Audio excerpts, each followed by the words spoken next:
Her name is not in the list. What do you mean she won the semi-finals? How can her name not be Go in and the the list? association. Next.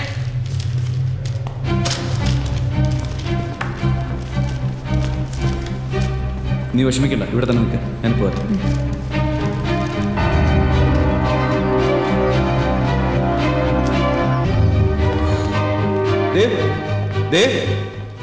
മാറ്. ദേവ്, മതിയുടെ പേരെന്താ ലിസ്റ്റിലിടാത്തെ? എന്താ പ്രശ്നം?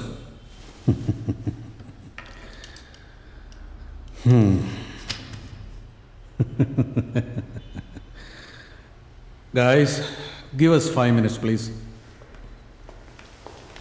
Thank you. Thank you. Yeah? നീ വീണ്ടും തുടങ്ങിയല്ലേ? Huh? അവള് semi finals ജയിച്ചതാ. Finals fight ചെയ്യാൻ പറ്റില്ല എന്ന് പറഞ്ഞ September 12, 1996. Olympic selection. എല്ലാവരുടെയും മുമ്പിൽ വെച്ച് നീ എന്നെ തല്ലി. August 14, 2001 national meet Chandigarh. എനിക്ക് കോച്ചിങ് ചെയ്യാൻ അറിയില്ല എന്ന് പ്രസിന് നീ ഇൻ്റർവ്യൂ കൊടുത്തു. അതുപോലെ January 28. അതൊക്കെ കഴിഞ്ഞ കാര്യങ്ങളാ. ഇപ്പൊ എന്താ? ആ മുറിവുണങ്ങി, പക്ഷെ പാടുണ്ട്. അവളെ ഈ ടെസ്റ്റിൽ ഫെയിലാക്കും ഞാൻ. നിങ്ങൾ രണ്ടുപേരും നാണം കെടാൻ പോവുക. ദേവ്, ഇത് നമുക്കിടയിലുള്ള പ്രശ്നമാണ്. അവളോട് എന്തിനാ പകരം വിടുന്നത്? അവൾ തോറ്റാൻ നീ തോറ്റതുപോലെ അല്ലേ? നീ അങ്ങനെ ചെയ്യരുത്. ഇത് എനിക്കോ നിനക്കോ ആ പെണ്ണിനു വേണ്ടിയല്ല, ഈ രാജ്യത്തെ വിമൻസ് ബോക്സിങ്ങിന് വേണ്ടിയാ. പ്ലീസ് ദേവ്. ഓഫ് കോഴ്സ് ഇത് എനിക്കും നിനക്കും വേണ്ടി തന്നെയാ. എനിക്കും ബോക്സിംഗ് തന്നെയാ ലൈഫ്. അതിൽ കിട്ടുന്ന നേട്ടങ്ങൾ എനിക്ക് മാത്രമായി വേണം. പക്ഷെ നേട്ടങ്ങളുടെ കൂടെ നീയും വരുന്നല്ലോ. നിന്റെ മുഖം എനിക്കിഷ്ടമല്ലടാ. ടൈം വേസ്റ്റ് ചെയ്യാതെ പോകാൻ നോക്ക്.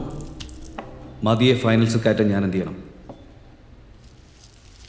ദേവ്, മതിയെ ഫൈറ്റ് ചെയ്യിക്കാൻ ഞാൻ എന്താ ചെയ്യേണ്ടത്?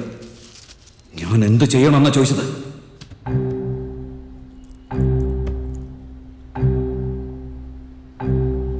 റിസൈൻ ചെയ്യടാ.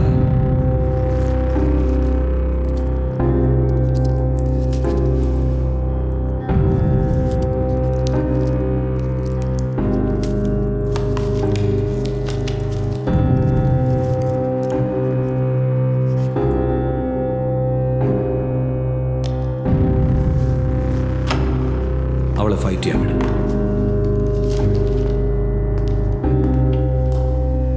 പ്രഭു, കം ഹിയർ.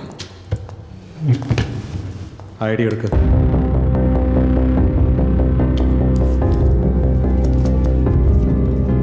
ഇന്നു മുതൽ നീ കോച്ചിങ് ചെയ്യാൻ പാടില്ല, ബോക്സിംഗ് ചെയ്യാൻ പാടില്ല, ഫെഡറേഷന്റെ ഭാഗത്ത് പോലും വരാൻ പാടില്ല. Come on, take it off. എടാ കോച്ചേ, ഇന്ന് നിന്നെ സ്റ്റേഡിയത്തിൽ കണ്ടാൽ അവളെ ഞാൻ ഡിസ്ക്വാളിഫൈ